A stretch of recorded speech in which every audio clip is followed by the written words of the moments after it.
10 ஆண்டுகளுக்கு பிறகு நேரடியாக காங்கிரஸ் களம் காண்கிறது இந்த தொகுதியில். 10 ஆண்டுகள் இடைவெளி இருந்தாலும் இந்த மாவட்டத்து மக்களோடு பழகிய போது மிகச்சிறந்த ஆதரவை கொடுத்து கொண்டிருக்கின்றார்கள். இந்த முறை இந்தியா முழுவதும் மோடியினுடைய பாசிச ஆட்சி அகற்றப்பட வேண்டும் என்கின்ற கருத்து மக்கள் மனதில் உருவாகிவிட்டது. தூத்துக்குடி விமான நிலையம் பலமுறை அதை சர்வதேச விமானமாக மாற்ற வேண்டும் என்று கோரிக்கை வைத்தார்கள். ஆனால் அதெல்லாம் ஆண்டுகளாக நிலுவையில் இருக்கிறது. ஒரு அதானியுடைய வீட்டு திருமணத்திற்கு 10 நாளில் ஒரு விமான நிலையத்தை சர்வதேச விமான நிலையம் மாற்றி இருக்கிறார்கள் என்று சொன்னால் இந்த ஆட்சி யாருக்காக இருக்கிறது என்பது ஒரு எடுத்துக்காட்டு. CAA, NRC போன்றவர்கள் வரும்போது பாராளுமன்றத்தில் பிஜேபியை விட அதிகமாக ஆதரவு தெரிவித்தவர்கள் இவர்கள்.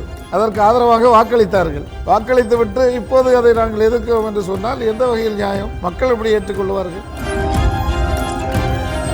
நெல்லை பரப்புரை களத்திலிருந்து இந்தியா கூட்டணி சார்பில் போட்டியிடும் காங்கிரஸ் வேட்பாளர் திரு ராபர்ட் புரூஸ் அவர்களுடன் சிறப்பு நேர்காணல் நாளை இரவு 8 மணிக்கு உங்கள் மெகா 24 தொலைக்காட்சியில் காண தவறாதீர்கள்.